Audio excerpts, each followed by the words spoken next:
The Star Wars The Force Awakens trailer analysis. The director for The Force Awakens is J.J. Abrams, and the studio is Disney, which took over Lucasfilm. The year it was released is 2015 in the US. Their budget was $245 million, and what they have received at box office up to the current date, which is the 24th of January 2018, is $2.068 billion US dollars. It came out first in the US on the 17th of December, and then worldwide it premiered on the 18th of December. The main purpose of this film, as with most films, was for entertainment. Disney aimed the film at both old fans who watched all the original Star Warses when they came out, by producing it with original characters like Han Solo, Princess Leia, as we saw in the trailer, and to appeal to younger generations who might not have grown up, or probably did not grow up, with the original films. They produced it in 3D using IMAX and Real D 3D. So one of their aims was for entertainment. The other was probably to create a larger income for Disney. As it is part of a series, there's a lot of toys and other items that you can buy related to the Star Wars films. And so adding a new film meant that more toys could be produced, and therefore there'd also be a different generation collecting the toys, and so that meant that sales would increase, and so win-win for Disney.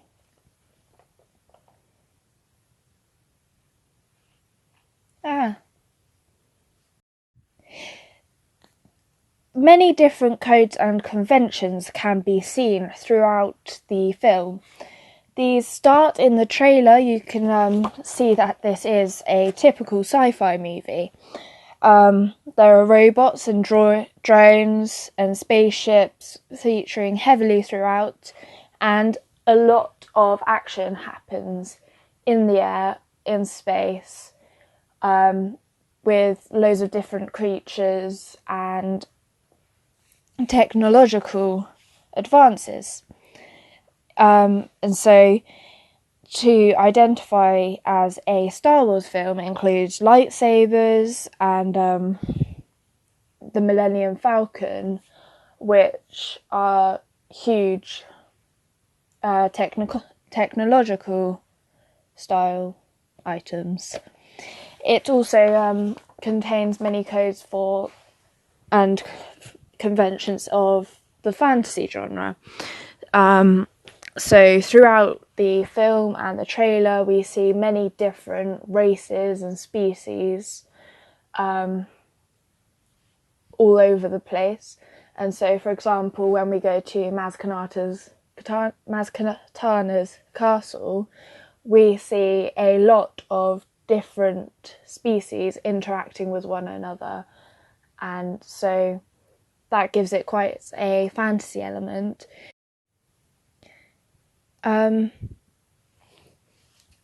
There is obviously the fact that we see many different spaceships of different varieties flying through the air, quite a few of which we obviously don't see in today's world.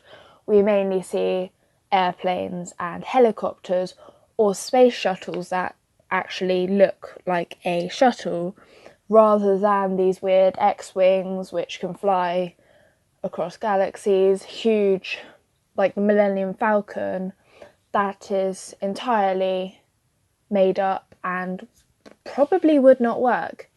So they are quite a few of the fantasy conventions. The Force Awakens also fits into Western genre. Most of the structures that we can see at the start of the film are tents and canopies, which usually in built-up areas it would be high-rise buildings, like brick structures, whereas we can tell this is in the desert, and so there are structures which are mainly consist of wooden poles with a canopy over the top, which sort of sets the scene that we're not in a built-up area, and so that's quite a Western hint, like it hints at being quite Western. There's also a different code or convention, which is the dueling. Although it is a sci-fi duel, as it's with lightsabers, it's still got that Western feel, as in quite a lot of the great Western movies, there is someone or some two people who will have a duel with swords, guns, and so this bears quite a strong resemblance to that. Throughout filming of the film, a 35mm shot was used, which is probably the average shot that would have been used in most films, except for in Jakku in the desert, where 65mm was used for high resolution. This meant that there was a better close-up shot, better quality scenery. The high resolution also meant that very little CGI would be needed, and on set that meant that it was all completely realistic. There was no need for green screens.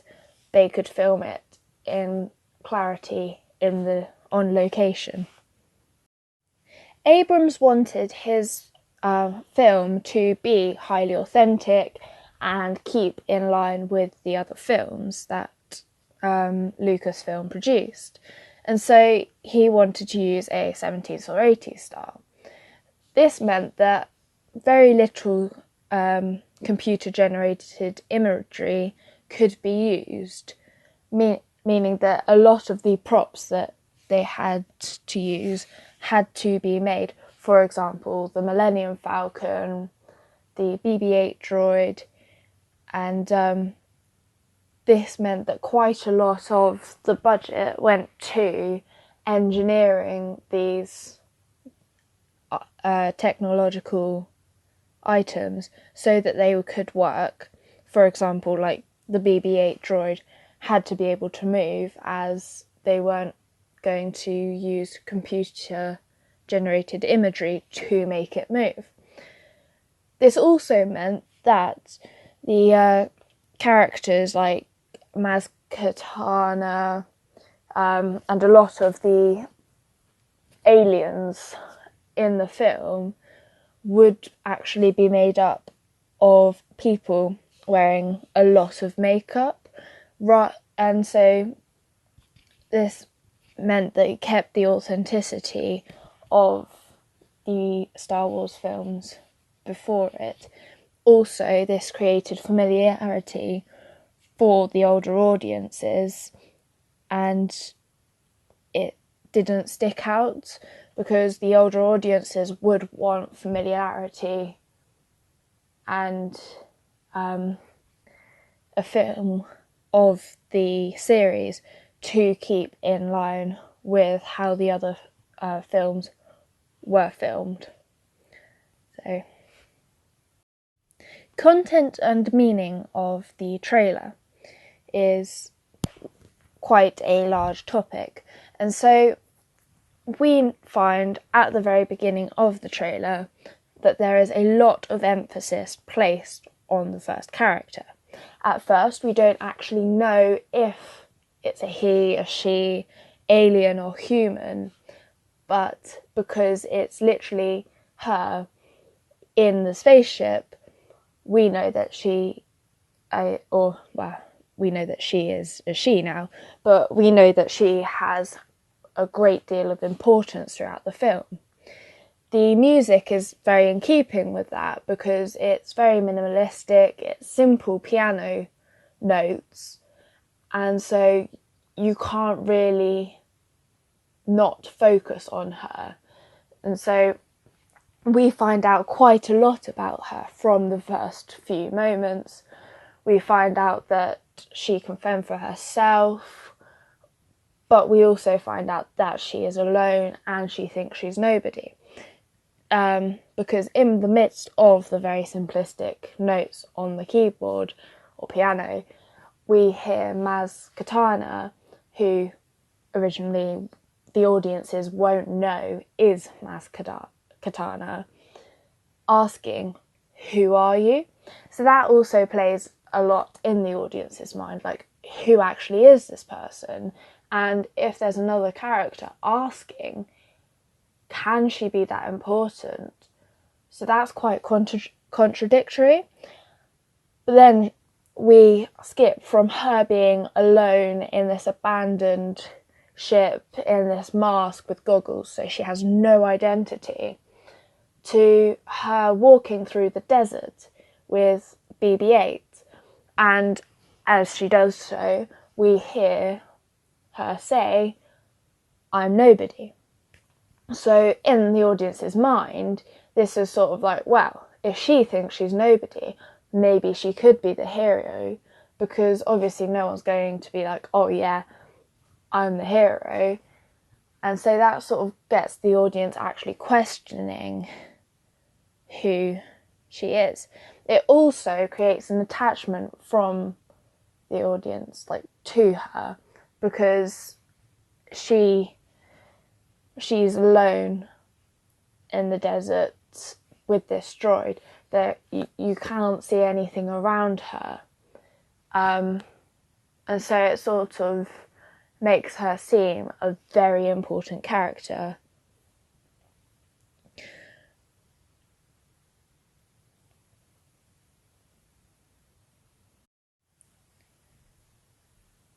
It's also quite refreshing that we have a female lead. In so many films of the modern society, it's all male leads. So this is quite controversial because of the whole women's rights movement. And to have a strong female lead, this is sort of Disney stepping out from the crowd and making this film so unique. And so even later on in the trailer, there is a shot of Rey and Finn, and we can tell from the way that the characters interact in even such a short clip, that because Rey is stood in the foreground and Finn in the background, she is a very strong, independent character. This means that actually there will also be quite a huge female audience, because this is something that isn't usually done. It's always the male who plays the lead. And in this way, Disney is increasing their revenue, and many, many young girls are finding someone who they can relate to in Rey. The second main character that we are introduced to is Finn. We originally see that he is a stormtrooper. The opening shot is him taking off his mask. What's quite controversial for many viewers was that he is a darker-skinned male, where quite a lot of views are that the stormtroopers are all clones. This causes quite a lot of interest into what Disney are doing. Like, you can't change this one code that has been written throughout all the movies. So it makes us wonder, actually, what is his character? He must be of importance because he's the second introduced in the trailer. But it also highlights the fact that our world is quite racially divided. It works on the ideas of Marxism and hegemony, whereby the whole idealistics of this world suggest that because it has been one way always, it should continue. And so for there to be a darker skinned stormtrooper is so beyond realistic. So it just shows how corrupt the world is. At first also, because he is a stormtrooper, we sort of think that he's just a faceless number like all the others, because just before we see him taking off his mask, we see lines of stormtroopers in a almost Nazi parade sort of format in front of a huge stage with a huge red flag. So when he does take off his mask, this creates a character that we can actually relate to, and so it makes him stand out. This also creates quite a lot of emotional bonds between the audience and Finn, because as he takes off his mask, he says, "I was raised to do one thing," which sort of makes us actually question how much of a life and how much individuality he has as a stormtrooper. So we sort of, in the trailer, we actually join him with his finding himself and realising that he could do so much better than being just a stormtrooper, and that he actually has his own identity, and that creates quite a strong connection between the audience and Finn.